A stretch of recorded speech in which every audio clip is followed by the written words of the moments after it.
नमस्कार दोस्तों। आज मैं आपको ले चलता हूं उस धाम की ओर जहां स्वयं भोलेनाथ निवास करते हैं, केदारनाथ। लेकिन आज की कहानी सिर्फ आस्था की नहीं है। ये उस रहस्य की है जो सदियों से बर्फ की मोटी चादर के नीचे दबा हुआ है।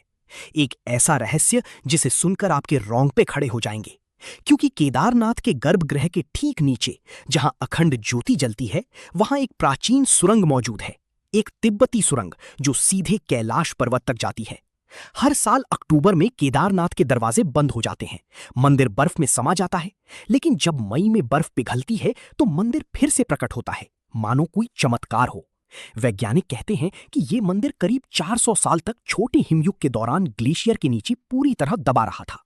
मंदिर के पत्थरों पर बनी पीली रेखाएं आज भी उस दौर की गवाह हैं। लेकिन स्थानीय लोग और पुजारी कुछ और ही बताते हैं।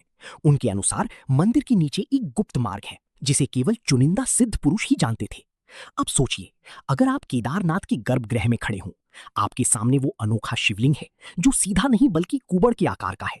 पौराणिक कथा के अनुसार जब पांडव भगवान शिव से मिलने आए तो भगवान ने बैल का रूप धरकर धरती में समाने की कोशिश की।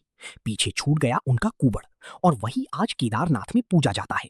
लेकिन कहा जाता है कि जिस स्थान पर भगवान धरती में समाई वहां एक सुरंग बन गई, और वो सुरंग सीधे तिब्बत के कैलाश पर्वत तक जाती है, जहां शिव के अन्य रूप विराजमान हैं। ये सिर्फ एक किंवदंती नहीं है, तिब्बती ग्रंथों में भी इस सुरंग का जिक्र मिलता है। उन ग्रंथों के अनुसार ये सुरंग महान योगियों और तांत्रिकों के लिए एक गुप्त राजमार्ग था। वे बिना किसी को दिखे, बिना किसी बाधा के केदारनाथ से कैलाश तक की यात्रा कर सकते थे। ये सुरंग इतनी प्राचीन है कि इसका निर्माण किसने किया, ये आज भी एक रहस्य है। कुछ लोग मानते हैं कि ये सुरंग स्वयं भगवान शिव ने बनाई थी। तो क्या कोई सुरंग सच में मौजूद है?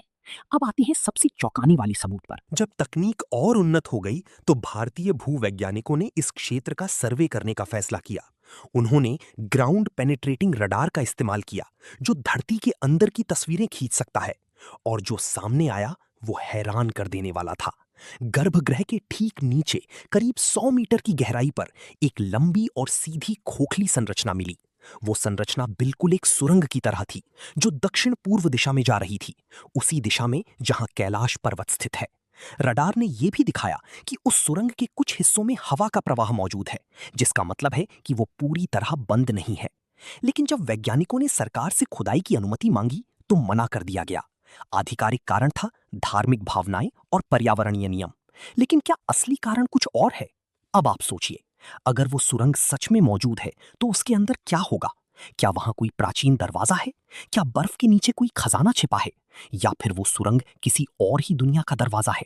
तिब्बती लामाओं का मानना है कि इस सुरंग के दूसरे छोर पर एक गुप्त मठ है, जहां कुछ साधु सैकड़ों वर्षों से समाधि में लीन हैं। कहा जाता है कि जब दुनिया पर कोई बड़ा संकट आता है तो वे साधु इसी सुरंग से निकलकर केदारनाथ पहुंचते हैं और मानवता की रक्षा करते हैं।